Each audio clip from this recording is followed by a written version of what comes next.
All right, Joe, let's take a look at this week's internet weather. This is the top 10 most probed ports by volume. You can see that there are a number at the top that did not change their rank this week, which is a little surprising.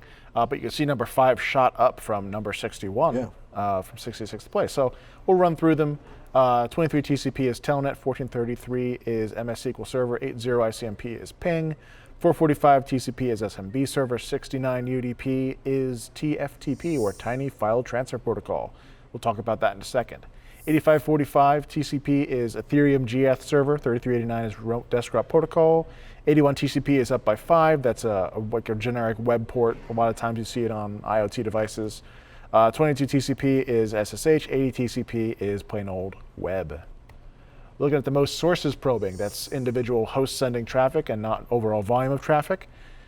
This is a first for me. I have never seen the ranks not change between weeks, and this week, not a single one has changed spot. If you watched last week, you're covered. Yeah, I mean, basically.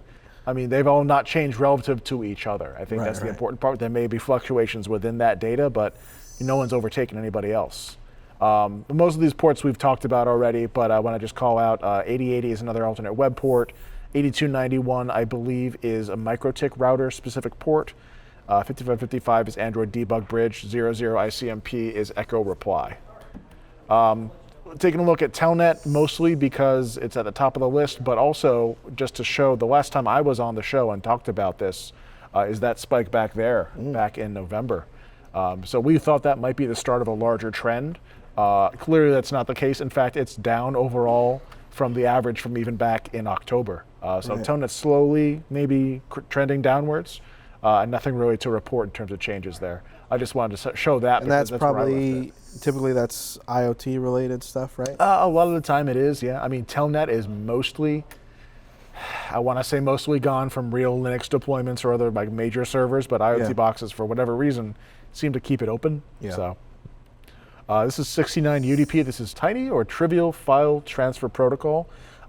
It's also used a lot, at least in my experience, in IoT devices, or the very low power ones that don't want to have a whole FTP implementation, but just want to be able to go and grab a single file from a server. The primary source for this massive uptick that we're seeing in flows is the Netherlands. I don't really have a great explanation for it. I don't know of any new vulnerabilities that might be a result of it. Someone might be interested in finding these servers and trying to guess the individual files. I think, and I may be wrong on this, but I've remembered trying to use TFTP back in the day, and you had to know exactly what your files were because you couldn't do a directory listing. You just had to be like, I know it's here, I'm getting this file, ask for it by path and name.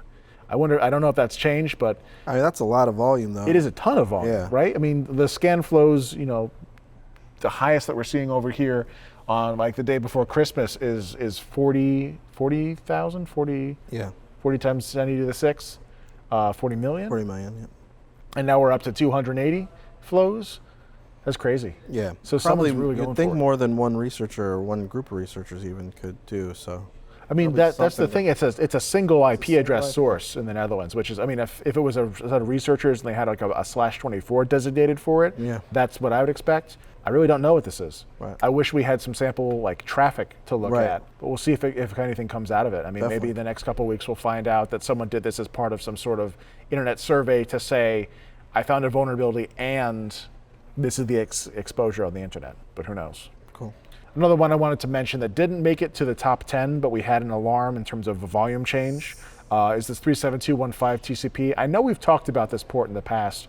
This is the Huawei HD532 service port that has a known, I think it's a code execution bug, a remote code execution, for this specific model of Huawei device. And you can see somebody out there is interested. In fact, it's a handful of sources in the US, Netherlands, Italy, and Denmark, I think is DE. Yeah, again, in like 55 million scan flows per hour for this. So it's not a new bug by any standard, so it might just be a new population of maybe a new instance of Mirai or something like that. That is collections of IoT vulnerabilities trying to spread themselves. So seems like more to come on a bunch of these. Yeah, usually. I mean, scanning never stops. It's been a while since we've seen like a really new, revolutionary new bug show up in this Mirai scanning stuff, though. So who knows? I mean, maybe it's just somebody else catching on to this bug and adding another botnet to it. you can see in the last 30 days there hasn't been so much until now.